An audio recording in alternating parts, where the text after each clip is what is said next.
Hola, muy buenos días a todos, espero que estén muy bien. Un saludo a todos los que están en Perú, a todos los que están en Venezuela, en Argentina, por acá veo también algunas personas en México, en Chile, El Salvador. Un saludo, Fátima, espero que hayan todos amanecido muy bien. Por acá veo en los comentarios. eh, bueno, se me fue el comentario. Eh, Marina, sí, las clases recuerda que quedan grabadas.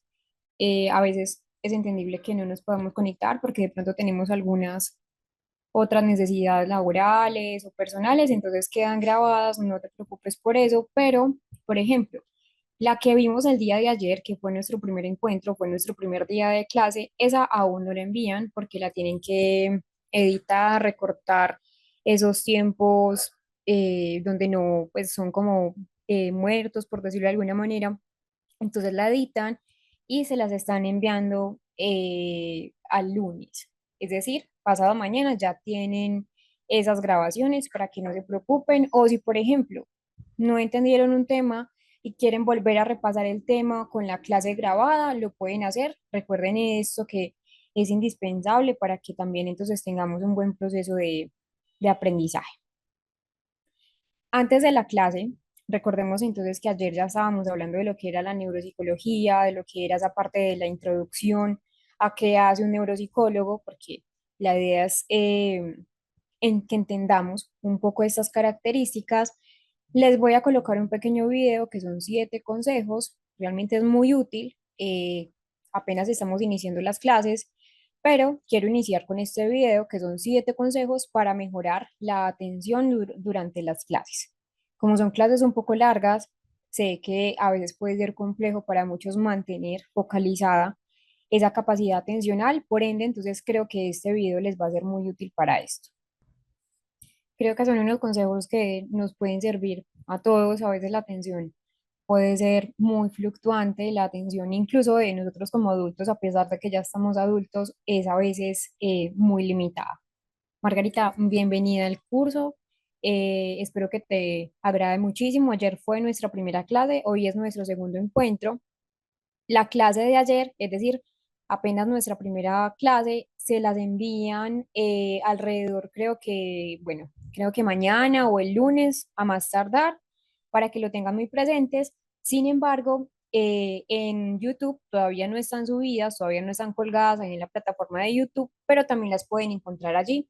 El martes o el lunes, cuando ya coloquen esta primera clase de ayer, yo les envío el enlace para que de pronto tengan también ese acceso y de pronto no se les pierda. ¿Por qué? Porque a veces en la plataforma, pues en la nube de Zoom, la clase es como temporal, mientras pues ustedes las pueden descargar, etcétera, pero también en la plataforma de YouTube, como les estaba mencionando, también lo pueden encontrar. Bueno, ayer estábamos viendo algo sumamente crucial para iniciar este diplomado y creo que no es el tema más importante porque podría decir que todos los temas son igual de relevantes, pero sí es fundamental para poder, digamos, poner en marcha esta parte de lo que es la neuropsicología y el deterioro cognitivo. No todas las personas conocemos o conocen lo que es la neuropsicología. La neuropsicología, como ayer estábamos trabajando, es algo, es una ciencia, es una neurociencia, es una convergencia entre la neurología y esa parte de la psicología. Entonces, es una ciencia conductual, es una ciencia que tiene que ver también con esa parte biológica, pero que la neuropsicología ayer trabajábamos que tiene, digamos, ciertas falencias en cuanto a las evaluaciones neuropsicológicas. Mencionábamos un poco la necesidad de tener una neuropsicología transcultural y es acá donde les voy a pasar a compartir la pantalla de donde estábamos trabajando el día de ayer, donde ya habíamos mencionado que la neuropsicología transcultural es actualmente una necesidad, pero también es un reto porque quizás nosotros como latinoamericanos estamos trabajando la mayoría de veces, por ejemplo, con una evaluación neuropsicológica de otro lado diferente a Latinoamérica. Por ejemplo, la batería y esa parte de las pruebas Wechsler, que son excelentes y que son muy funcionales, aunque no son las únicas pruebas neuropsicológicas que se deben utilizar para evaluar esa parte del coeficiente intelectual, pues sí ha sido una de las principales en el ámbito clínico.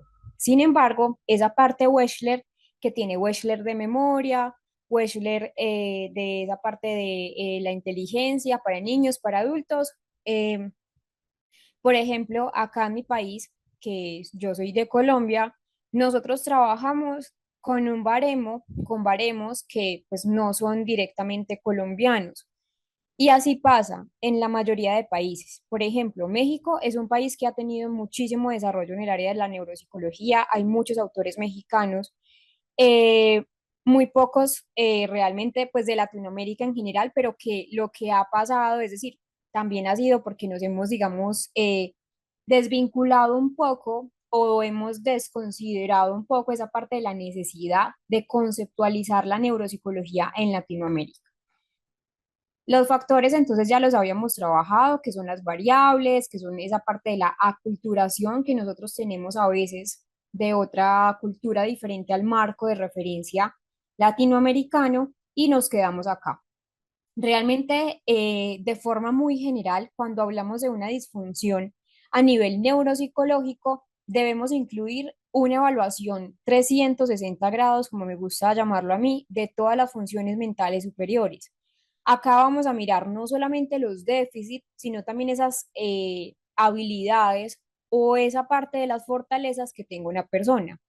Vamos a mirar el aprendizaje, la memoria, no solamente la capacidad atencional, no solamente la memoria como a veces habitualmente se suele equiparar a un deterioro cognitivo, sino que también vemos un deterioro cognitivo en el lenguaje, en la comunicación, en la intención comunicativa, en la capacidad de razonar de forma abstracta, en resolver esos problemas y otras miles de funciones asociadas a lóbulos muy importantes. ¿Cuáles son los ámbitos generales o lo más relevante en la neuropsicología para evaluación? No son los únicos, pero sí digamos que de forma general son los más usuales.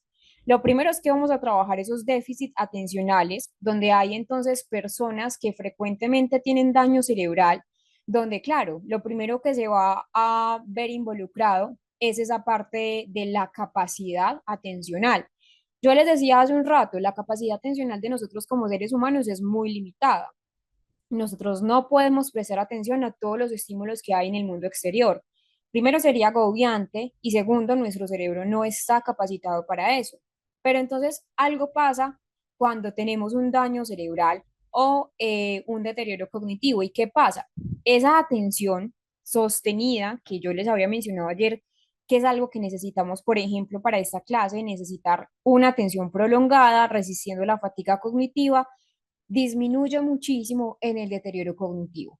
Esa parte de la velocidad de procesamiento, que es esa capacidad de, digamos, de reaccionar a los estímulos, de pensar rápidamente cuando me hablan, cuando quiero hablar, y esa flexibilidad atencional empieza a decaer.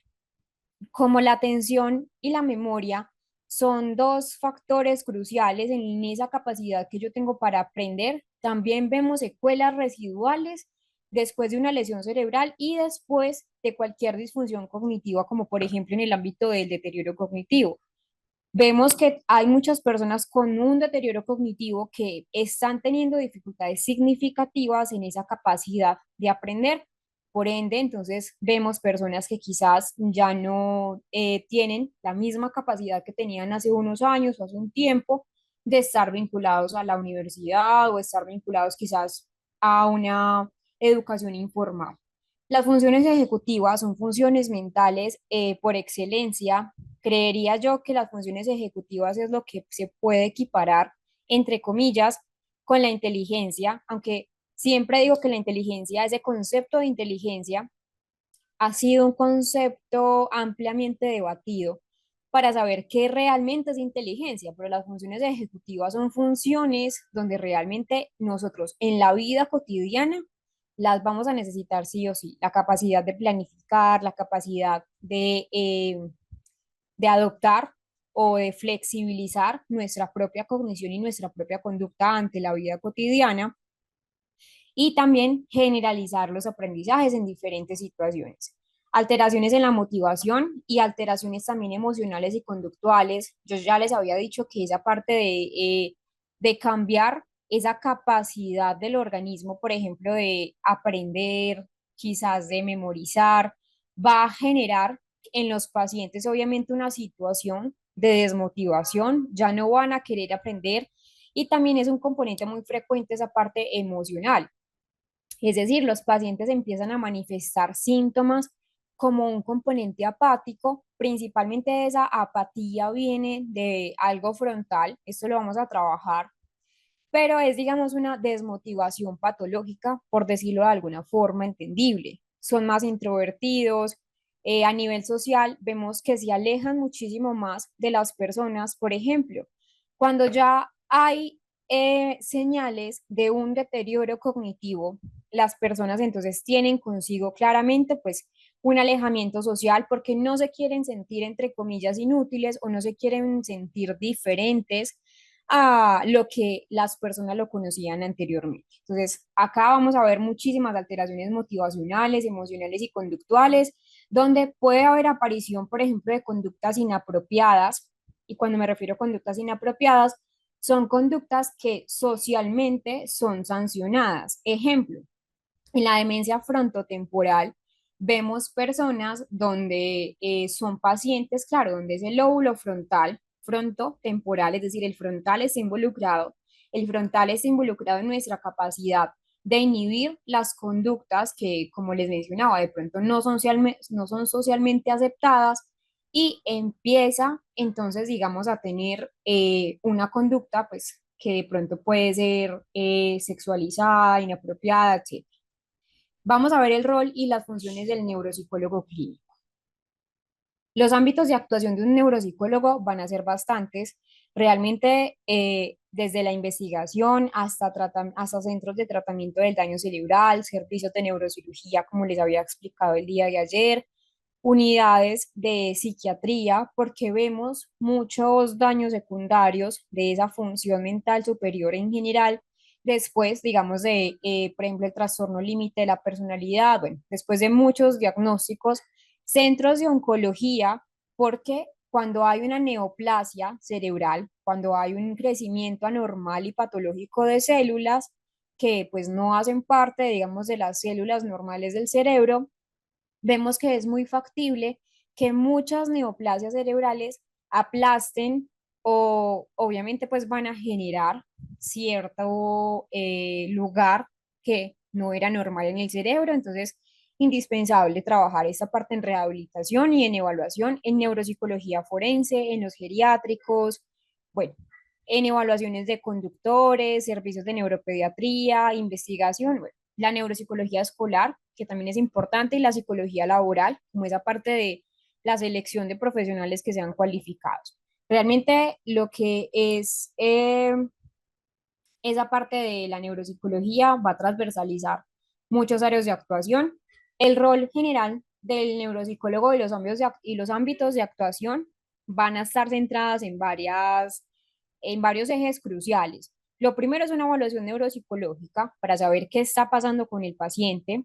Después de dar un diagnóstico, por ejemplo, sea cual sea el diagnóstico, sea alguna alteración en la memoria, en la función ejecutiva o, por ejemplo, algún deterioro cognitivo leve, etcétera, vamos a pasar a diseñar un programa de rehabilitación y estimulación cognitiva. Yo siempre he dicho algo fundamental y es que sí, el diagnóstico es importante, la evaluación que surge o el diagnóstico que surge de una evaluación neuropsicológica es crucial. Sin embargo, ¿qué pasa? Es qué hacemos con ese diagnóstico. Por ejemplo, si yo simplemente le doy el diagnóstico a una persona, tú tienes, ejemplo, demencia frontotemporal, un ejemplo, ¿cierto?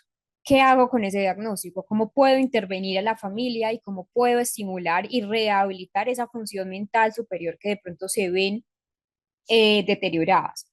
Entonces acá es crucial esa rehabilitación y la estimulación en el deterioro cognitivo, prevención del daño, investigaciones en la relación conducta-cerebro y una orientación tanto al paciente como a los familiares del paciente. Veamos un poco de la evaluación neuropsicológica. Hablamos que la capacidad del cerebro humano es muy grande. Nosotros realmente usamos el 100% de nuestra capacidad cerebral. Es un neuromito muy grande que usamos solamente el 10%. Esto no es así. Pero entonces ahí entra la neuropsicología.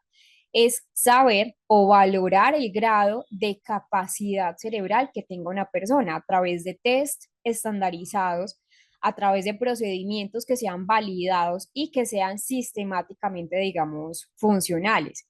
¿Qué área se va a evaluar? La inteligencia, esa parte o el coeficiente intelectual, la planificación y la organización, habilidades perceptuales y motoras, la capacidad de esa persona de tener habilidades académicas, el aprendizaje y la resolución de conflictos y la capacidad de poder abstraer, por ejemplo, algo de un texto, capacidad de conceptualizar. La evaluación neuropsicológica se recomienda en aquellas circunstancias donde se sospeche la existencia de una alteración cognitiva o conductual. Sin embargo, cada vez vemos más personas que consultan en neuropsicología actualmente que no tienen ninguna alteración, que no tienen ninguna sospecha de algún déficit a nivel cognitivo o comportamental, pero que sí les interesa saber y conocer cómo es ese funcionamiento del cerebro. Yo siempre digo algo en consulta cuando llegan, por ejemplo, los pacientes por primera vez a evaluación y les digo, nosotros sabemos cómo está funcionando quizás nuestro corazón, nuestros pulmones, sabemos cómo está funcionando quizás algún otro órgano de nuestro cuerpo humano, pero no sabemos y desconocemos cómo está funcionando nuestro cerebro. Entender cómo funciona nuestro cerebro va a permitir potenciar quizás ciertas habilidades que así no tengamos un déficit cognitivo, pues es necesario, digamos, incrementar esa función. Pero en general, hablando de un deterioro cognitivo, vemos personas que consultan en neuropsicología por Alzheimer y otras demencias, como frontotemporal, como esa parte de la demencia vascular. Vemos pacientes después de un traumatismo encefalocraniano, cuadros epilépticos, hay muchísima consulta, incluso desde que los niños están muy pequeños, hay una consulta en neuropsicología por esa parte del foco epiléptico, un cuadro epiléptico, un accidente cerebrovascular, sobre todo de tipo isquémico, que es mucho más frecuente que el tipo hemorrágico.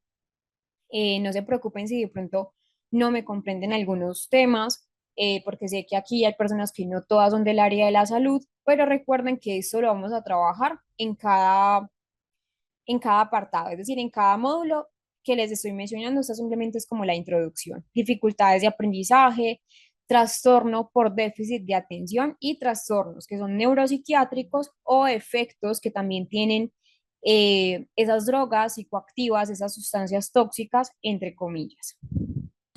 Entonces, ¿qué entendemos? Para poder realizar una evaluación neuropsicológica es necesario utilizar la observación clínica del experto, pero también es indispensable mirar todo ese repertorio conductual y cognitivo de las pruebas específicas en neuropsicología, pruebas que sean estandarizadas, pruebas que sean validadas a nivel general de la población.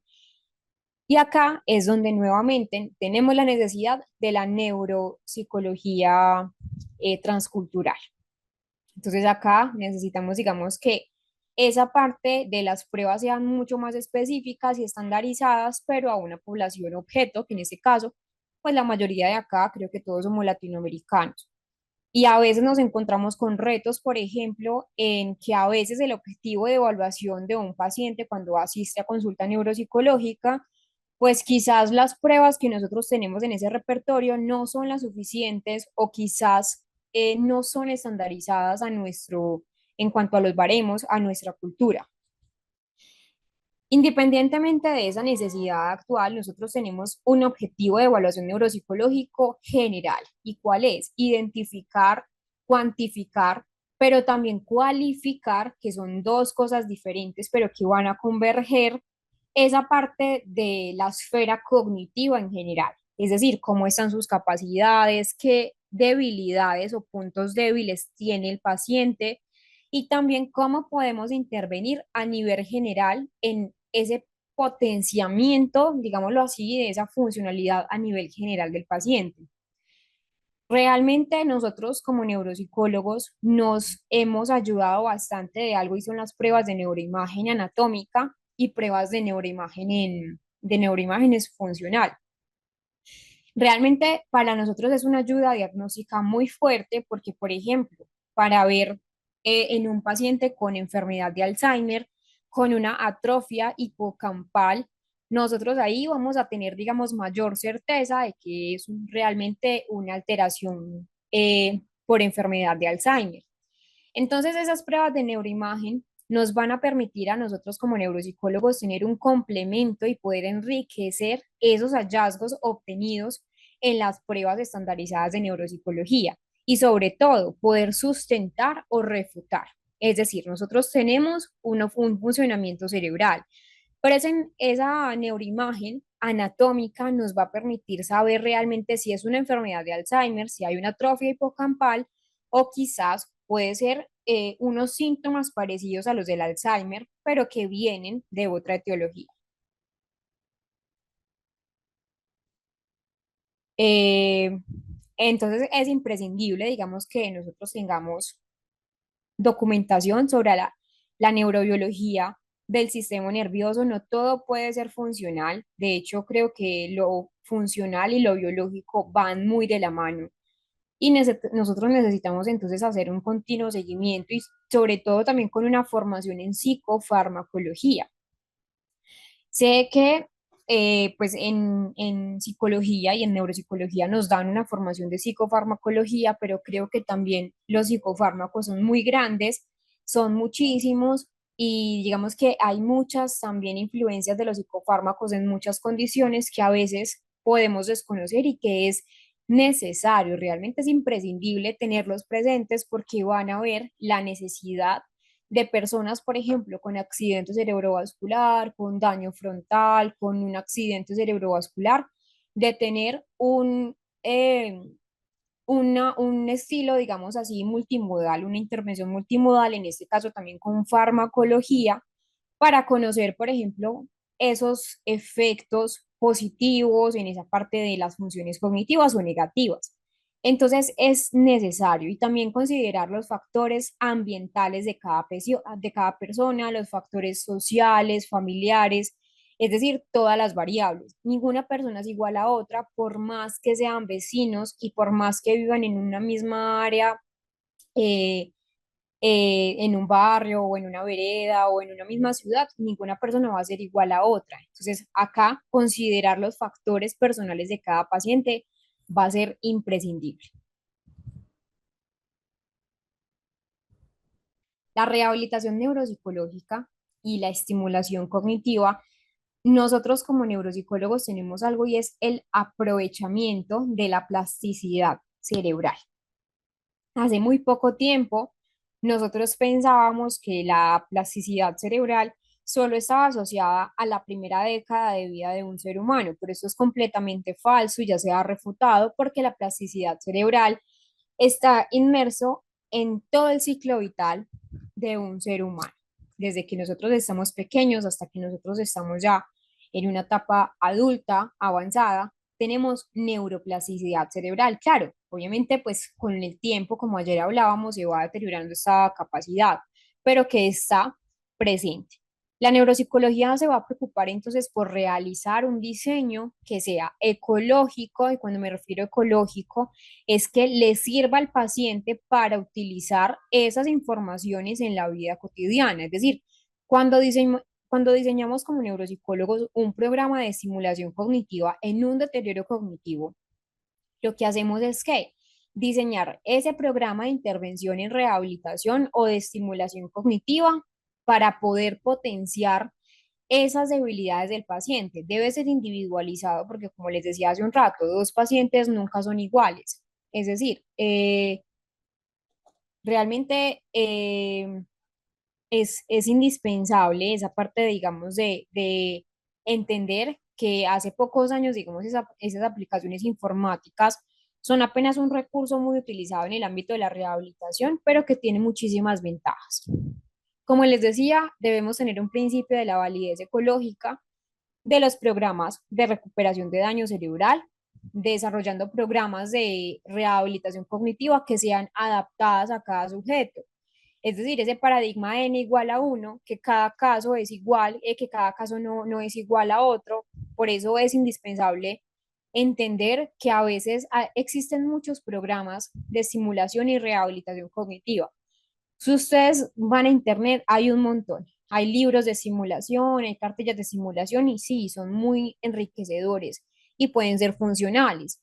Pero acá está la situación, que el paradigma de N es igual a uno, es decir, cada persona es completamente diferente porque cada persona, a pesar quizás de que tenemos dos pacientes con accidente cerebrovascular, esos dos pacientes van a ser muy diferentes en el ámbito, por ejemplo, de las variables ecológicas, las variables, por ejemplo, de la familia, de la escolaridad. Por ende, debemos tener, digamos, un factor presente.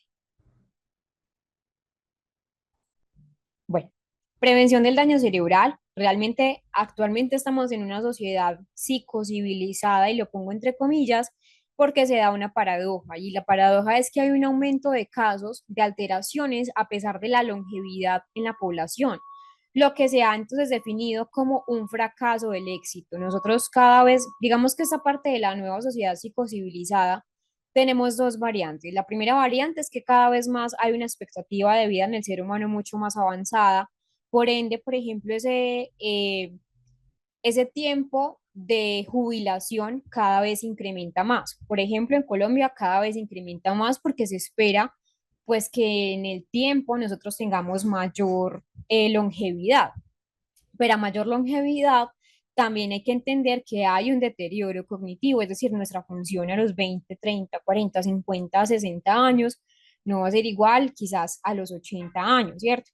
Obviamente hay que depender de cada caso y también una nueva sociedad psicocivilizada porque cada vez más estamos hablando de salud mental, pero se deja de lado quizás esa salud cerebral, la ingesta de pues una dieta nutrida, también de pronto esa exposición a pantallas electrónicas no se ha tenido tanto conciencia. Entonces, acá en la prevención del daño cerebral es participar en los programas de prevención de un accidente, por ejemplo, automovilístico, campañas en salud, evitando el riesgo de enfermedades vasculares a nivel cerebral, porque así prevenimos también un daño cerebral.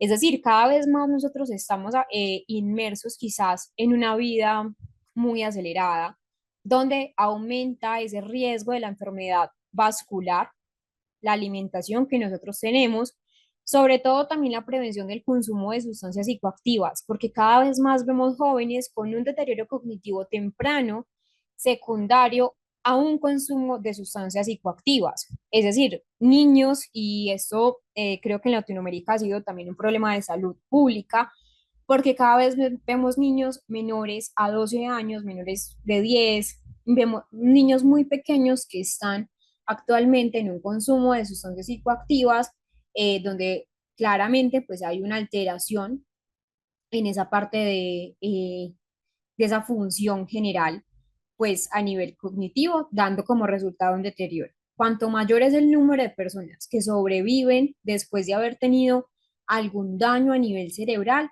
vemos cada vez más personas con secuelas, tanto motoras, comportamentales, por ende entonces una necesidad de intervenir un poco más. Acá la investigación, creo que no me voy a tener en esto, pero digamos que las cuatro palabras claves en la investigación en la relación conducta-cerebro es la creación de nuevas pruebas neuropsicológicas, porque ya hemos mencionado que el repertorio es entre comillas insuficiente, sobre todo para Latinoamérica, traducción, el desarrollo de, pues, de nuevos programas y técnicas de rehabilitación y las investigaciones en general. Orientar al paciente y a la familia cuando hay un deterioro cognitivo. Eh, hay mucho índice, hay alta tasa de abandono familiar a pacientes que tienen deterioro cognitivo. Es decir, esa orientación profesional va también, digamos, para prevenir el abandono, para orientar a la familia, buscando soluciones, interviniendo, cómo la familia también puede apoyar a ese paciente que tenga alguna alteración y obviamente pues también orientar al paciente que ha sufrido alguna alteración eh, a nivel de deterioro cognitivo, también mirar otras perspectivas de cómo abordar esa actividad laboral, de cómo abordar esa actividad, por ejemplo, a nivel general y aumentar la calidad de vida. Y sobre todo algo que es indispensable es mirar el grado de incapacidad producido por esa parte de la lesión cerebral. Vamos a ver un corto video soportando lo que les acabé de mencionar. Resumen de todo lo que ya trabajamos, de las características que tiene un carácter neurocientífico, que tiene un carácter interdisciplinar, que es sumamente crucial y que pues también digamos que difiere de otras neurociencias conductuales porque tiene digamos un conocimiento en esas bases neuronales y los procesos mentales complejos. Ayer me preguntaban un poco sobre esa parte de las funciones y la formación del neuropsicólogo. El neuropsicólogo, bueno, acá en Colombia, digamos que no hay una restricción. Vemos que hay psicólogos que tienen la maestría en neuropsicología, pero también he conocido pues algunos médicos que hacen su pregrado en medicina y realizan esa parte de la maestría en neuropsicología. Entonces creo que acá en Colombia es así. No sé si en todos los países pasa lo mismo, si tienen digamos alguna restricción, pero creo que pues acá en Colombia sí aún pueden un médico, digamos, hacer esa maestría en neuropsicología clínica.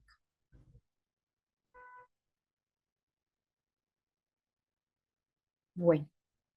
El ámbito clínico exige que el neuropsicólogo contemple otras cuatro áreas además de la cognitiva.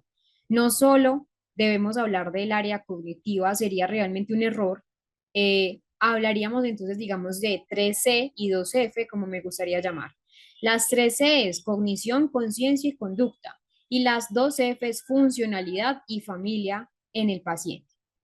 Se establecen entonces entre ellas, entre las anteriores que les acabo de mencionar, una relación de jerarquía o de atención en cuanto a la prioridad. Por eso es necesario tener muy presente realmente tener una intervención eficaz, una intervención sensata.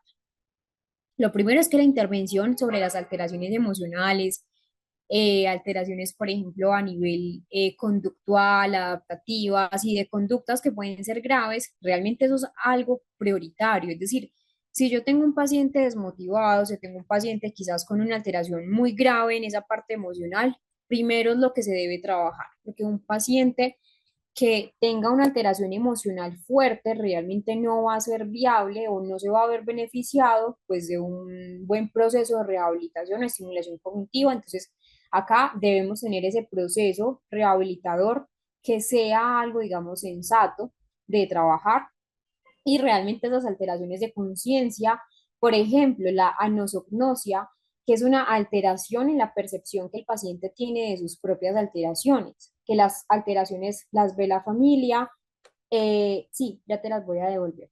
Las alteraciones la ve la familia, la ve los amigos, la ve las personas relacionadas con el paciente en el trabajo, pero el paciente a veces con anosognosia no lo percibe.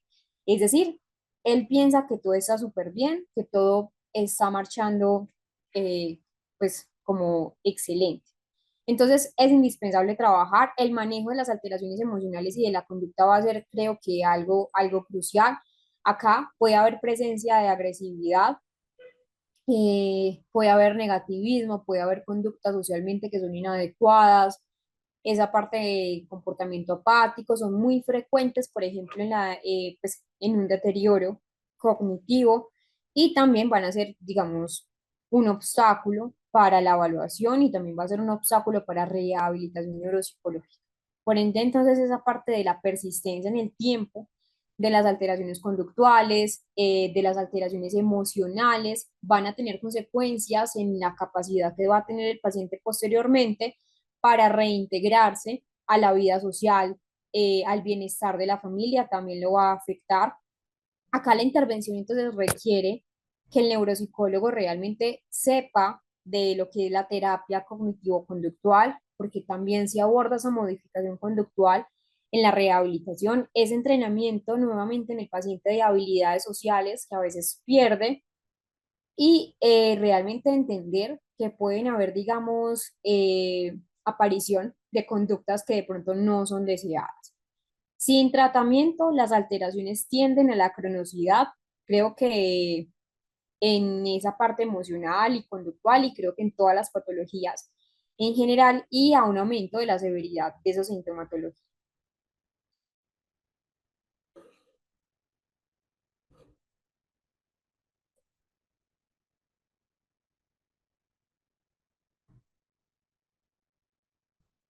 Bueno, vamos a ver esa parte de la alteración que da también, digamos, en esa parte familiar. Hay que tener una atención puntual en las familias de personas con alguna alteración cerebral, con un daño cerebral. Una lesión entonces viene a alterar todo ese equilibrio y esas dinámicas familiares porque hay realmente muchos cambios en las necesidades que se va a tener en una familia.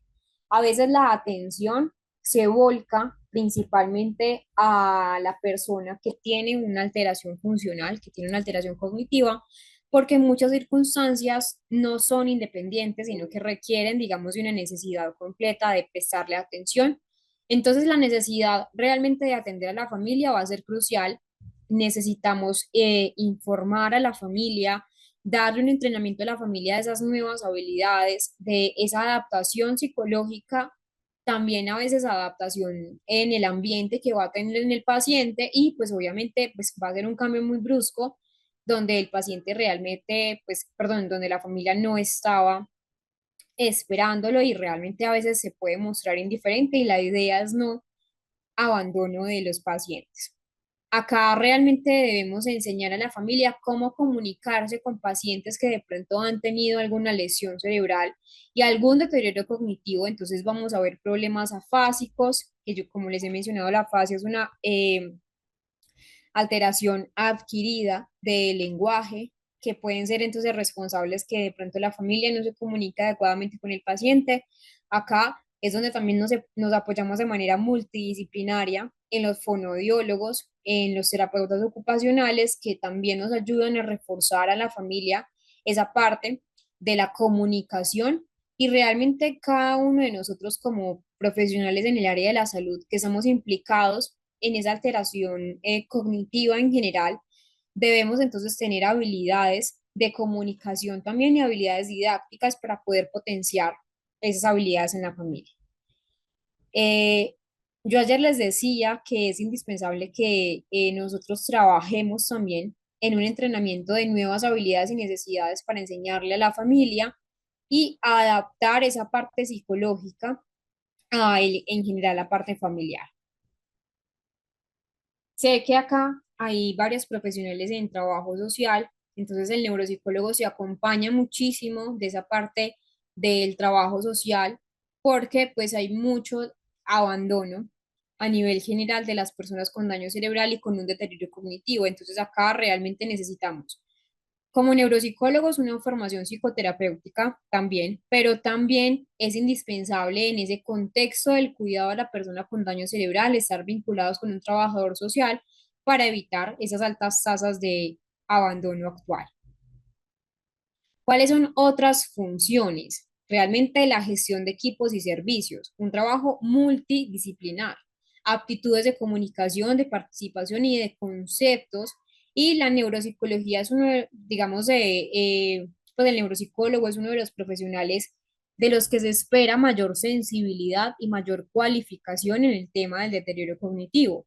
Es importante realmente hablar de una comprensión de los programas de estimulación cognitiva, de los programas de rehabilitación, para que hablemos todos un mismo idioma.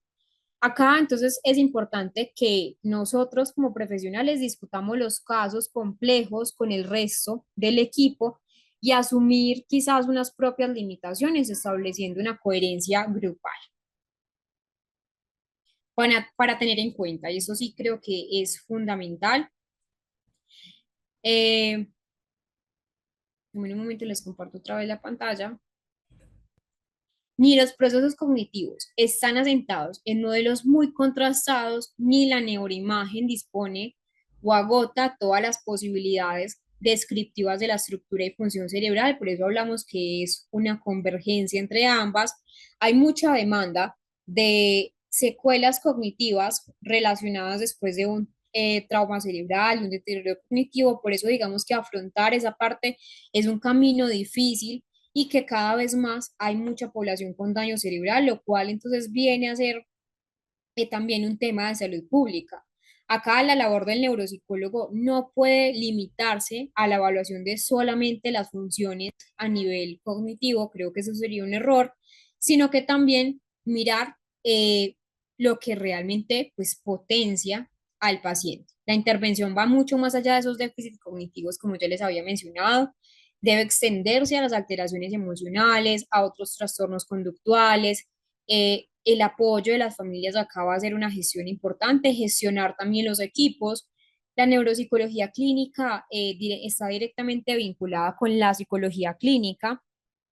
Esta última, que es la neuropsicología clínica, digamos que ya contempla entre sus contenidos formativos lo que son las alteraciones conductuales, sobre todo esa parte del enfoque cognitivo-conductual, y el trabajo siempre debe ser multidisciplinario, es un trabajo en equipo, eso es fundamental para que el paciente con deterioro cognitivo pueda salir a flote y la familia también lo pueda ayudar. Y acá la rehabilitación de pacientes requiere entonces un trabajo de diferentes frentes, paciente y familia fundamentalmente, pero también otros profesionales como psiquiatras, logopedas, fisioterapeutas, terapeutas ocupacionales. Sé que se me escapan otras profesiones que también están involucradas, pero que realmente lo que yo trato de hacerles entender es que cuando adoptamos un enfoque operativo, un enfoque que es un lenguaje común, permitimos entonces marcar objetivos concretos para con los pacientes y poder contar con un modelo integrador en salud y potenciar esas funciones mentales superiores que a veces pueden estar entonces vinculadas a un deterioro. Ahí terminaríamos el tema uno y el tema 2 de nuestro primer módulo. Vamos a trabajar un tema muy interesante que son esas funciones mentales superiores que se ven alteradas en un deterioro cognitivo. Ya les he mencionado que las funciones mentales superiores son varias, entre ellas la memoria, la atención, la función ejecutiva. Son creo que un punto crucial a la hora de trabajar esa parte de lo que es el deterioro cognitivo, pero antes de trabajar esta parte de las funciones mentales superiores, les quiero mostrar un corto video, es muy corto, de lo que es la importancia también de entender lo que es nuestro sistema nervioso central, que como ayer habíamos trabajado en nuestro eje fundamental para comprender un poco nuestro cerebro y nuestra función cerebral. Denme un momento, yo les comparto la pantalla y el video. Ahí comprendiendo un poquito esa parte de lo que es el sistema nervioso, vamos a entender lo que son las funciones mentales superiores. Las funciones mentales superiores son funciones que a lo largo de nuestro ciclo vital están presentes. Algunas tienen cierto declive, digámoslo así, en nuestra vida cotidiana, pero para comprender cómo se da el deterioro cognitivo, no solo está asociado al proceso de envejecimiento, ya lo hemos mencionado, sino también un deterioro cognitivo asociado o secundario a una etiología del daño cerebral. Debemos comprender esas funciones mentales superiores y su anatomía. Por eso siempre me gusta mostrar antes pues de lo que vamos a trabajar a continuación, lo que es la parte del sistema nervioso central.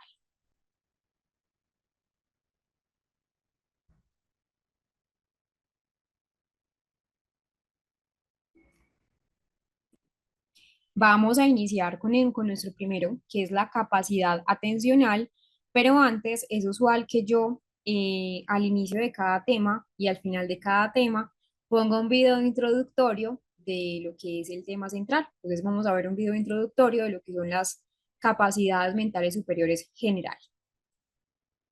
La atención es un concepto que aparentemente puede ser muy simple, es decir, todo el tiempo estamos hablando de atención, eh, pero realmente la atención es compleja definirla. Realmente la atención ha sido, digamos, foco de discusión también porque nosotros tenemos muchos conceptos de atención, atención sostenida, atención selectiva, esto va a depender mucho de los modelos eh, que, pues de los modelos, digamos, en general que se han propuesto de lo que es la parte de la atención, pero la atención, digamos, que se entiende como qué, como un proceso que es complejo mediante nosotros como seres humanos entendemos el mundo, comprendemos el mundo de manera diferente y que tiene que ver mucho, digamos, con nuestra capacidad de procesar la información. Hay un sistema de clasificación que es puntual y que es muy específico en la asignación de esa capacidad atencional y ocurre de dos maneras. La atención puede ser endógena o puede ser exógena en esa parte de la asignación de dos modos. Y en cuanto a los dominios, tenemos cuatro: el tiempo, el espacio, el sentido y la tarea a la cual le prestamos atención. Entendiendo un poco esta parte de la clasificación del contexto, va a ser útil entender que nosotros tenemos, digamos, dos factores: un factor endógeno y un factor exógeno, como ya se los había mencionado. Cuando hablamos de lo endógeno, son procesos que tiene que ver, digamos, con un factor que no son reflexivos, que realmente son, digamos, a procesos independientes de los estímulos y que realmente pues son generados internamente, a menudo son conocidos en la parte de la literatura como mecanismo top-down. Y en el factor exógeno son procesos o factores que nosotros entonces le prestamos atención a factores externos, es decir, que están fuera de nuestro sistema corporal, que están impulsados por los estímulos o procesos que están fuera, es decir, un sonido, algún factor importante. Y lo endógeno sería entonces relacionado, por ejemplo, con nuestros propios pensamientos. Eh, Según varios autores, realmente hablamos que la atención, entre comillas, podría ser vista como un dispositivo que nos sirve para qué, para seleccionar entre una cantidad grande de estímulos sensoriales que hay en nuestra vida cotidiana, que llegan de manera simultánea, pero que nosotros tenemos esa capacidad de poder retener los que son útiles para nosotros y que son pertinentes para un comportamiento, para una tarea. Por ejemplo, en este momento quizás ustedes están en un lugar donde no sé, hay bulla o hay ruido fuera de sus casas o dentro de su misma casa están haciendo el almuerzo, hay mucho sonido, pero ustedes, a pesar de tener esa gran cantidad de estímulos sensoriales, se están focalizando en la tarea que estamos haciendo, es decir, en la clase. Entonces, es una función que permite concentrarnos y derivar nuestra actividad mental en una tarea o en un estímulo en concreto, obviando o inhibiendo el resto de estímulos que están presentes en el ambiente, pero que pues no son relevantes para nuestra tarea. La atención es crucial porque la atención es la antesala a todos los otros procesos mentales superiores. Nosotros necesitamos capacidad atencional para todo: para la memoria del aprendizaje, para la función ejecutiva. Necesitamos prestar atención al lenguaje, porque en el lenguaje y en la comunicación social nosotros necesitamos ¿qué? Entender qué está diciendo el otro, pero para poder comprender, para poder procesar esa información, yo debo primero prestarle atención. Entonces la atención es, digamos, la puerta de entrada a los otros procesos mentales superiores. Esta función permite seleccionar esa información y que va a provenir de qué, de los receptores sensoriales. Nosotros realmente en el mundo cotidiano estamos expuestos a cantidad de estímulos en el mundo, auditivos, visuales, sinestésicos, muchos estímulos, pero que realmente somos capaces como seres humanos de seleccionar ese estímulo y realmente inhibir la otra información. Vamos a pasar a nuestro descanso. Recordemos que hoy sí tenemos el descanso que es habitual. Nuestra clase de ayer sí fue una clase diferente. Para las personas que no se pudieron conectar ayer, la invitación es que puedan ver las clases grabadas. Todavía no se las han mandado porque, como les mencionaba, requieren, digamos, de cierta edición, pero que es importante que la vuelvan a ver por si son nuevos. Quizás ahí puedan encontrar alguna información: dónde quedan las clases grabadas, cómo se las comparten. Bueno, está pues como toda la información. Bueno, vamos a pasar al descanso. Espero que puedan desayunar, si no han desayunado, o bueno, que tomen algo importante y que descansen para poder continuar en nuestro próximo bloque del día de hoy.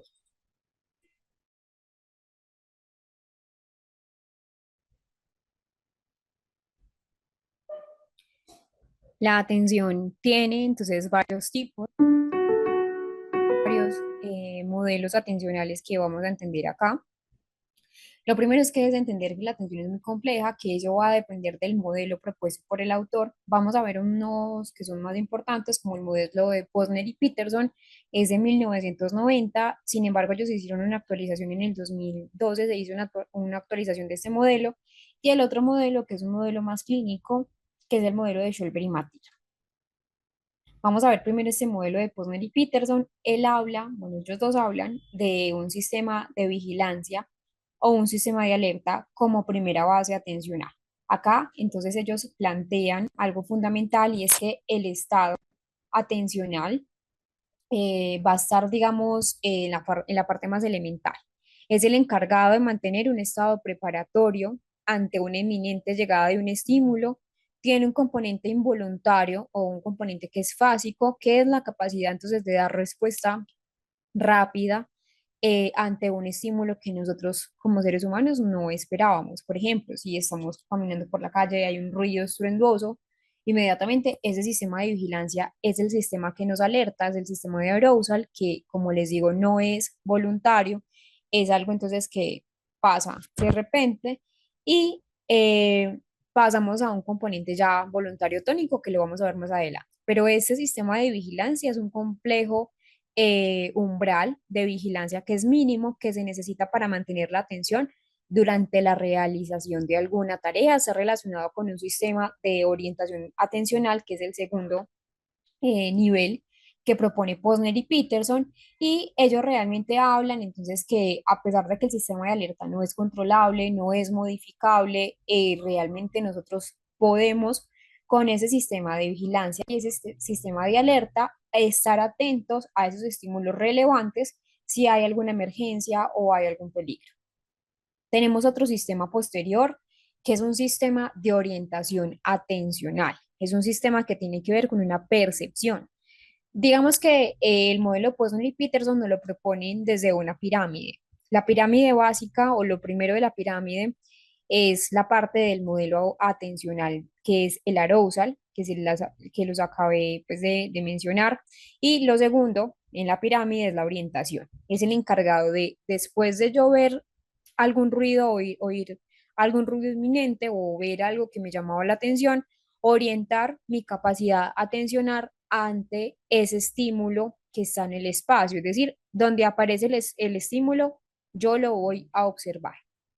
Acá seleccionamos los estímulos, por ejemplo, alguien que vive cerca de unas vías del tren, del metro, de una parada de autobús, realmente terminará por inhibir ese ruido de las mismas, pues de los mismos sonidos externos para poder entonces concentrarse en la conversación que tenga con su familia. Eso tiene que ver con la red de orientación. Orientar nuestro sistema atencional para un estímulo. El sistema de orientación sirve para priorizar la información por vías sensoriales, es decir, modalidad sensorial, audición, visión, tacto, esa parte del espacio, y también se denomina una atención selectiva. Por ejemplo, cuando nosotros estamos en una fila, en un supermercado, en una tienda, nosotros mantenemos la atención vagamente orientada a la señal de la cajera que diga, bueno, siguiente caja disponible, y advertimos cuando se dan esos cambios. Tenemos otro sistema, que es un sistema muy importante, que es el sistema anterior o supervisor. Acá realmente es un sistema más ejecutivo, es un sistema mucho más controlado, tiene que ver con una atención deliberada, una atención que es libre, es el encargado de que de detectar el objetivo o el objeto que yo quiero poner, prestar atención y realmente es una red muy compleja porque tiene que ver con un sistema de función ejecutiva. Entonces acá nos centramos, por ejemplo, en la explicación de un profesor. Acá tenemos que tener muy bien estructurada esa parte del proceso, de la última cúspide de ese modelo de Posner y Peterson, que es el sistema como tal, atencional, pero ejecutivo. La atención es muy limitada, la atención es una capacidad limitada que nosotros tenemos, por eso es necesario, o se hace necesario, muchos mecanismos que controlen esa dirección y que prioricen la selección de ciertos elementos. En condiciones, por ejemplo, que son ideales, sin ruido, esta dirección debe ser la que más probabilidad tenga de conducirnos a un objetivo. Tenemos otro modelo, que es el modelo de Schulber y Matir, que como les digo es un modelo más bien basado en esa parte clínica. Acá tenemos en una cúspide de la pirámide una atención dividida, que es lo más complejo. Y en la base de la pirámide tenemos una atención enfocada o una atención selectiva. Acá entonces tenemos que esta creación del modelo de Scholber y Matir empieza a dar datos de observación en el ámbito clínico. De hecho, en rehabilitación es el modelo más usado del Scholber y Matir, que va desde la parte más enfocada hasta la parte más dividida del sistema atencional. Es muy útil porque realmente nuestro sistema atencional viene de esta pirámide. Esa conceptualización jerárquica de la atención ha podido entonces también explicar esa parte de los modelos en cuanto a las evaluaciones neuropsicológicas. Va desde lo más simple, entre comillas simple, hasta lo más complejo, que sería la atención dividida. Veamos cada una de ellas. Tenemos una atención focalizada. ¿Qué es la atención focalizada? Es una habilidad que nosotros tenemos para podernos enfocar la atención a un estímulo visual, a un estímulo que puede ser auditivo, táctil, por diferentes modalidades sensoriales. Es decir, enfocar nuestra atención a algo. Luego pasa a una atención sostenida, que es la capacidad de resistir durante un largo periodo de tiempo, y cuando me refiero a largo va a ser variable, minutos, segundos u horas, para mantener una respuesta que sea consistente durante ese periodo que es prolongado, donde hay resistencia a la fatiga cognitiva en un estímulo y mantener la atención adecuadamente. Luego tenemos una atención selectiva, seleccionar la información que es relevante, que hay que procesar, pero inhibiendo esa parte de la atención de otros estímulos que están presentes. Una atención alternante entonces viene dada de esa capacidad para cambiar el foco atencional de una tarea a otra, pero sabiendo volver a la anterior. Tiene que ver mucho con algo importante y es la flexibilidad cognitiva. Una atención dividida es que es la máxima, es la cúspide de la pirámide, como se las mostraba en esta imagen anterior, donde lo que hacemos es atender a dos estímulos al mismo tiempo y distribuir esos recursos que nosotros tenemos a nivel cognitivo en cuanto a esa función atencional en diferentes tareas. Como les decía, la atención va a transversalizar todos los componentes de las funciones mentales superiores. Tenemos entonces la atención acá, desde esos mecanismos top-down y bottom-up, que fue lo que vimos hace un rato de lo factor externo e interno, extrínseco e intrínseco. Tenemos un tiempo, pero también tenemos la velocidad de procesamiento. Acá tenemos la capacidad de la atención y la percepción en la memoria y en el funcionamiento ejecutivo y en la memoria de trabajo. Vamos a ver entonces un pequeño video de esa parte de la memoria, perdón, de la atención en el procesamiento de la percepción.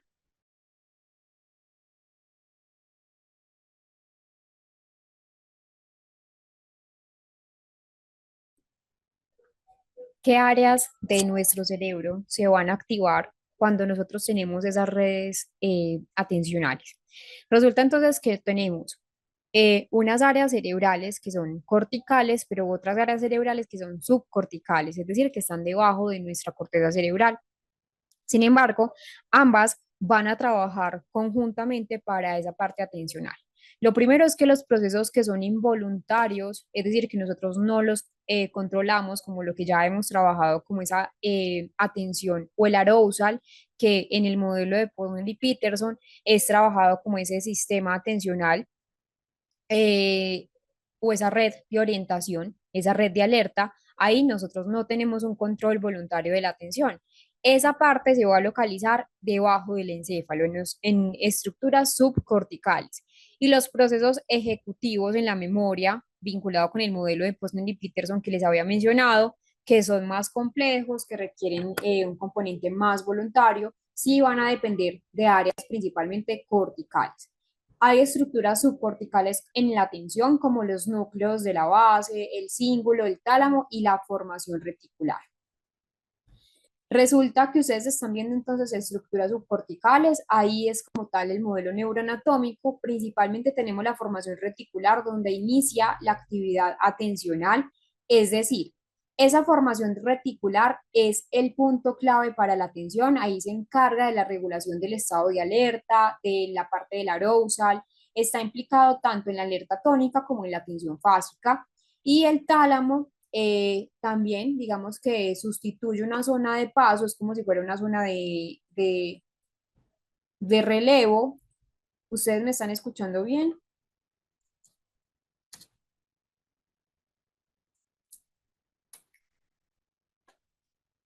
Listo. Una zona de paso, una zona de relevo, donde pues realmente esos estímulos entrantes y esos estímulos salientes de nuestro cerebro, además, por ejemplo, de conectar con la corteza, con el resto, perdón, de otras partes cerebrales, va a dirigir esa parte activamente cada uno de los estímulos hacia los canales perceptivos que sean correctos.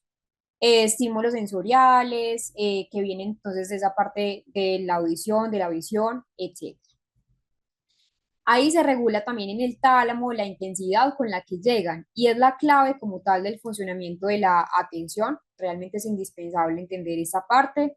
Los ganglios de la base o los ganglios basales también hacen parte de esa parte de la estructura subcortical en la atención. Son la interfaz atencional, por decirlo de alguna forma, que conecta la formación reticular, el sistema límbico y la corteza cerebral. Ayudan también a la focalización y esa selección de la parte atencional. Entonces acá realmente se integra todo ese proceso emocional en esa parte de los ganglios basales. El cíngulo también hace parte importante de la parte atencional, favorece esa regulación de la atención. Hay un apoyo para la eficacia de la actividad de estructuras en esa parte de la corteza del cíngulo y pues también está relacionado con estructuras corticales, con procesos atencionales. Participa en qué? En esas tareas de cambiar de foco atencional, es decir, de cambio atencional y facilita la adecuada fluidez en la relación de las mismas estructuras. Esa es otra imagen que yo siempre dejo de las áreas vinculadas con esa corteza y con la parte pues, de la subcorteza, donde están los ganglios basales también. Vamos a trabajar entonces esa parte del sistema de alerta o sistema de vigilancia. Eh, este estado, digamos, más primario se aloja en las zonas más primitivas de esa parte cerebral, como ya habíamos hablado del tálamo, pero también hay algo importante y es el tronco encefálico, donde es herencia, digamos, de la supervivencia que nosotros como seres humanos hemos tenido a lo largo de nuestra especie. Gracias a esas estructuras de vigilancia, ese sistema de alerta o ese arousal, hemos podido sobrevivir a pues diferentes formas de peligro que habían en ese entonces en el mundo exterior y esta red se va a localizar, entonces como les mencionaba, en el tronco, pero también en el tálamo. Se conectan con estructuras subcorticales y también con áreas de la corteza cerebral que, como les mencionaba, son mucho más complejas de trabajar. Tiene sentido, digamos que el tálamo, como ya habíamos mencionado anteriormente, es una estructura que tiene que ver con una estructura de relevo, de donde está, digamos, esa parte de la información perceptiva y es el encargado de enviar la información de los receptores sensoriales hacia dónde, hacia las cortezas, digamos, pues esa parte del corte es donde están las áreas sensitivas, ahí se procesa la información. Indispensable entonces entender que la atención tiene muchos sistemas. Ya hemos hablado que el sistema, por ejemplo, anterior tiene que ver con esa parte, perdón, el sistema pues como tal de orientación tiene que ver con el arousal y luego tenemos un sistema posterior y un perceptivo, donde se localiza en el lóbulo parietal posterior y tiene conexiones también corticales y subcorticales. Acá realmente tiene una integración de esa información, de esa parte atencional y especialmente tiene una participación en el hemisferio derecho. Lo que nosotros vemos se va a registrar, se va a interpretar en algo muy crucial que es la corteza visual primaria, donde pues realmente es esta parte de acá, esta parte del córtex cerebral, donde corresponde a las áreas de Brodmann 17, y acá vemos entonces toda esa parte, digamos, de la interpretación visual Y tenemos también algo importante que es la corteza auditiva primaria en el lóbulo temporal. Realmente es fundamental porque pues, realmente da como resultado esa integración de lo que nosotros vamos a oír.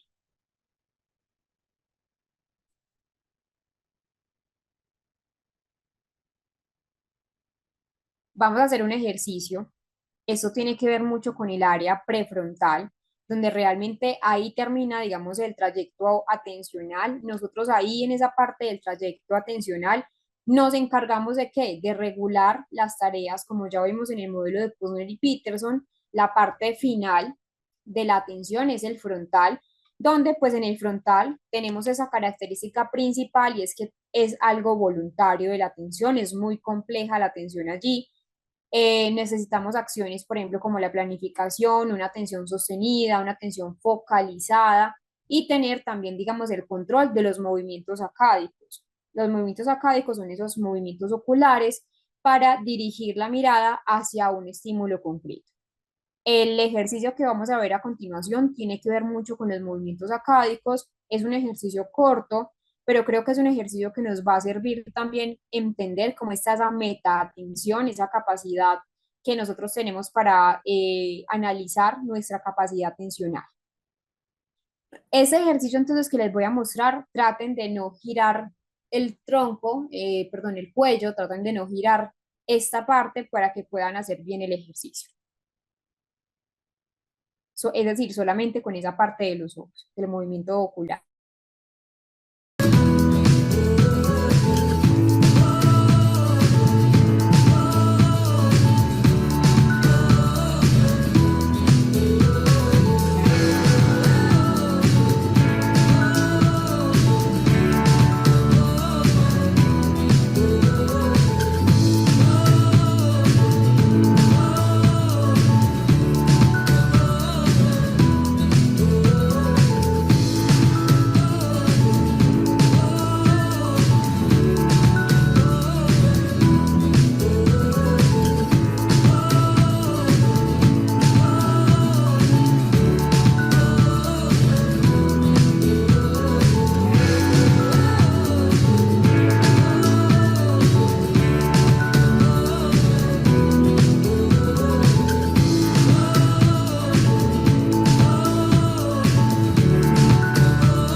Existen diferentes condiciones o patologías que afectan esa capacidad atencional y que pueden, digamos, denominarse como patologías que están relacionadas con la capacidad cognitiva, con la capacidad de procesar la atención, ya sea una alteración por el funcionamiento, que sea quizás visto como inadecuado o quizás por un aumento o por un déficit en esa capacidad de atención.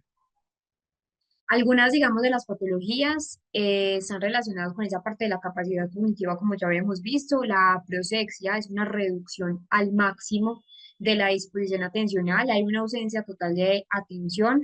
Una hipoprosexia, que es una disminución de la capacidad atencional, es baja esa capacidad atencional.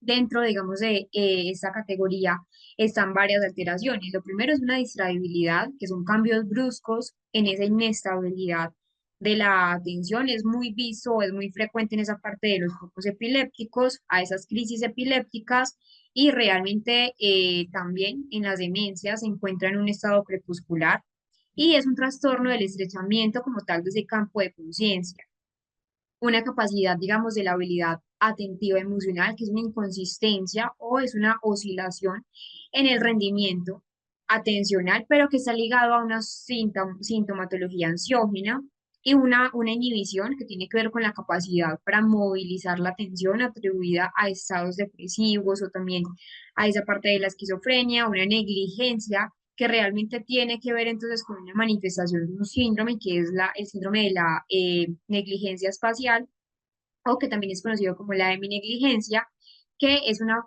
realmente pues, importante porque es ignorar, no prestar atención al otro lado del espacio. Fatigabilidad de la atención es un agotamiento de la atención como consecuencia de factores cerebrales. La apatía, que es dificultad para mantener esa parte atencional por condiciones de fatiga extrema, desnutrición, sueño, etcétera. Eso también son otros tipos de hipoprosexia.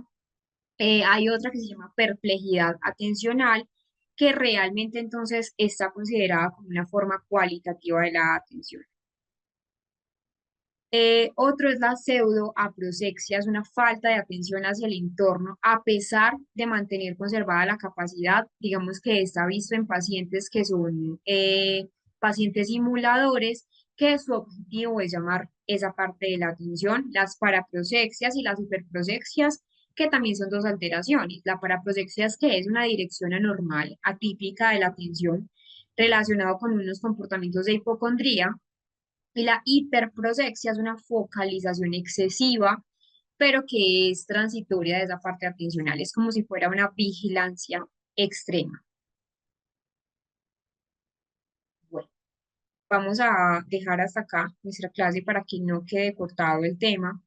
Ya van siendo las 12 del día hora Colombia. Entonces vamos a dejar hasta acá. Recuerden que las clases quedan grabadas. Las clases, sí, creo yo que es importante volverlas a repetir. La clase de ayer, pues que fue una clase mucho más corta, y la clase del día de hoy, donde estábamos trabajando pues todo ese sistema atencional. La próxima clase vamos a ver esa parte de la heminegligencia, que es importante trabajarla porque en las alteraciones neuropsicológicas la vemos frecuentemente. Y bueno, en general también vamos a ver las otras funciones mentales superiores, que como yo ya les había mencionado, es el tema, digamos, más grueso eh, del primer módulo. Recordarles que son 4 fines de semana. Sí, la atención se puede ver afectada muchísimo por la ansiedad, también por la depresión. Entonces hay que tener claro que la atención es un factor, digamos, muy delicado, que hay que tener, digamos, una mirada y un ojo clínico en esto. Recordemos que son 4 fines de semana. Esos 4 fines de semana nosotros los vamos a repartir pues con las clases teóricas que les mostré ayer. Eh, no, en la semana no tenemos clases, solamente son los viernes y son los sábados. Los viernes son de 6 de la tarde, hora Colombia, hasta las 9:40 hora Colombia, con un receso de aproximadamente 15 minutos a las 8 p.m. hora Colombia. Y los sábados, es decir, como hoy, igual, todos los sábados, tenemos entonces una clase de esa parte de las 9 a.m. hora Colombia. Si no eres de Colombia, hacer pues como ese cambio. Y también hasta las 12 aproximadamente, o 5 minuticos antes de las 12. Julieta, sí, hay apoyo de bibliografía.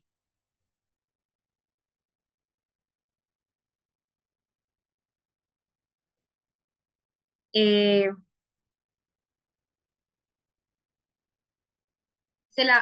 tienes que tener un poco de paciencia. Lo más probable es que mañana no te conteste, te estará pues, contestando el lunes. Eh, Igual a veces tardan un poquito en contestar, pues porque también hay muchas personas, pues como que de otros diplomados que también se dictan.